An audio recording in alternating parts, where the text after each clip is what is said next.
अस्सलाम वालेकुम। तो कैसे हैं सब? उम्मीद करती हूँ कि सब खैरियत के साथ हों। अल्लाह ताला सबको अपने हिफ्ज़ो अमान में रखे। और मैं आई हूँ अबू धाबी अपनी सिस्टर के घर, क्योंकि मेरी 2-4 छुट्टियाँ थी और मुझे कुछ ज़रूरी काम भी थे। तो मैंने सोचा कि चलो यही काम कर लूँ। तो जब मेरी सिस्टर वापस आ गई अपने काम से, तो शाम के टाइम हमने सोचा कि अब हम लोग बाहर के काम कर आते हैं। हम लोग बैठ गए बस में, लेकिन हम बैठ गए गलत बस में। और गलत बस ने हमें इतना फिराया, इतना फिराया। आप जब गलत बस में बैठ जाओ तो आपका स्टॉप भी बहुत दूर हो जाता है। और ये बात हमें बड़ी देर बाद समझ में आई कि हम गलत बस में बैठ गए। हमने उतरना था दलमा माल, लेकिन ये बस सीधी सीधी सीधी बस जाती ही गई, जाती ही गई, जाती ही गई। और हम लोगों के पास कोई और हल भी नहीं था कि अगर हम कहीं और उतर जाएं और बाद में हमें फिर बस ना मिले तो हम क्या करेंगे। ऐसे में बस हम मजबूरन इसी बस में बैठे रहे जब तक कि ये हमें वापस उतार ना दे। फिर हम लोग करीब वाली जगह पर उतरे और फिर वहां से हमने करवाई टैक्सी, और टैक्सी में बैठकर फिर हम लोग गए दलमा मॉल। और इस सब की जिम्मेदार भी मैं थी, क्योंकि मैं गलत नंबर वाली बस में बैठ गई थी। मुझे अपने लिए साइकिल लेनी थी। साइकिल तो मुझे पसंद आ गई, लेकिन इनके रेट बहुत ज्यादा थे। शाम को दी हमने एक ट्रीट, क्योंकि मेरा भांजा आया हुआ था पाकिस्तान से, और जब कोई पाकिस्तान से आता है तो उसको हम ट्रीट देते हैं।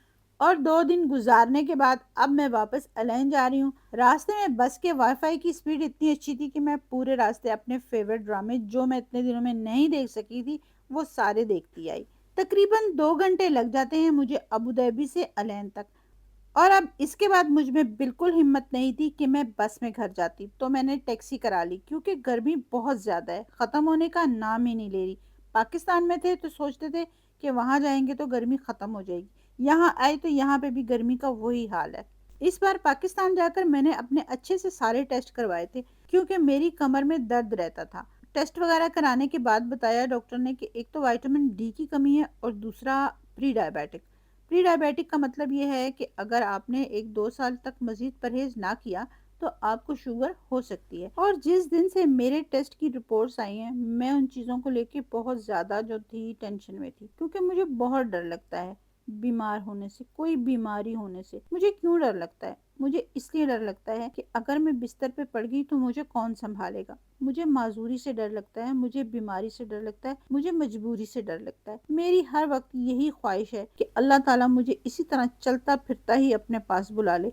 ये ना हो कि मैं किसी के लिए बोझ बन जाऊं या किसी के लिए तकलीफ का बाइस बनूं। बस यही सोचकर मैं अब अपने लिए ज्यादा ही सोचने लग गई। और मैं आजकल यूज कर रही हूँ ये पनीर डोडा। इसके 8 से 10 दाने रात को मैं पानी में भिगो देती हूँ और सुबह फिर मैं खाली पेट के ले लेती हूँ। इससे कहते हैं कि शुगर जो है वो नॉर्मल हो जाती है, जिनकी हाई शुगर हो। तो मैं तो प्री डायबिटिक हूँ, तो चलो देखते हैं कि इसका क्या रिजल्ट होता है। तो मैं इसे बस सुबह खाली पेट पी लेती हूँ। इसका जायका बड़ा कड़वा सा होता है। अगर आपके मैदे में गर्मी है तो ये उससे भी आपको आराम देता है और शुगर को भी कंट्रोल करता है। तो डॉक्टर ने मुझे कहा था कि आप अपना चावल और गंदम का इंटेक जो है वो कम करें। तो उसको कम करने के लिए मैं लेके आई हूँ जवार। मुझे लगता था जवार और मकई एक ही चीज है, लेकिन जब मैंने इसको सर्च किया तो मुझे पता चला कि जवार अलग चीज है और मकई अलग चीज है। और जवार का आटा मैं खुद घर में बनाऊंगी। और ये आटा आप घर पे कैसे बना सकते हैं, मैंने डॉक्टर खालिद जमील की वीडियो देखी थी और उन्हीं की वीडियो को देखते हुए मैंने ये सारा प्रोसेस किया है। उन्होंने जबानी जबानी बताया था और मैं कोशिश करूंगी कि स्टेप बाय स्टेप आपको अच्छे से समझा सकूं। तो यहाँ मैंने 1 किलो जवार ली है। उसे मैंने अच्छी तरह से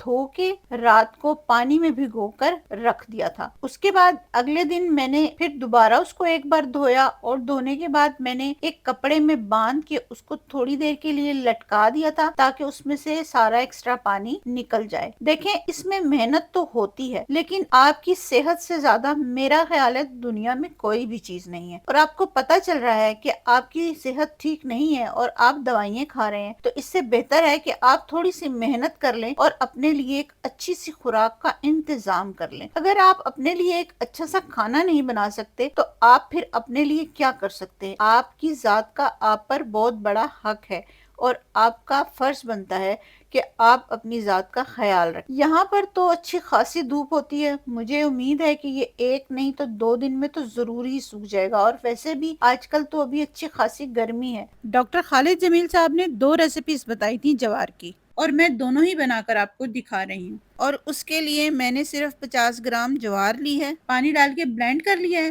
اور اس کے اندر میں نے ڈال دی ہیں 2 انڈے۔ بیچ میں ڈال دوں گی اپنی مرضی کے مسالے، جس میں کالی مرچ، دڑا مرچ اور نمک شامل ہے، اور ان کو اچھی طرح سے میں نے مکس کر کے اپنے پین میں ایک آملیٹ ٹائپ بنا لینا ہے۔ کیونکہ یہ ریسیپی خود بھی میں آج پہلی بار بنا رہی ہوں، تو یہ آملیٹ مجھ سے تھوڑا سا ٹوٹ گیا تھا۔ میں 2-4 بار بناؤں گی تو میں اس میں ایکسپرٹ ہو جاؤں گی۔ پہلی بار جب ہم بناتے ہیں تو اسی طرح ہوتا ہے، لیکن جب آپ 2-4 بار بناتے ہیں تو پھر آپ پرو ہو جاتے ہیں۔ اس کی جو یہ کھنک ہے، اس سے پتہ چل رہا ہے کہ ہماری جوار اب پوری طرح سے خشک ہو گئی ہے۔ تو کیسی لگی آپ کو آج کی ویڈیو؟ دوسری ریسیپی میں آپ کو نیکسٹ ویڈیو میں بتاؤں گی۔ اگر آپ کو ویڈیو اچھی لگی ہے تو ویڈیو کو لائک کر لیں، چینل پہ نئے ہیں تو سبسکرائب کر لیں۔ ملتے ہیں نیکسٹ ویڈیو میں، تب تک کے لیے اللہ حافظ۔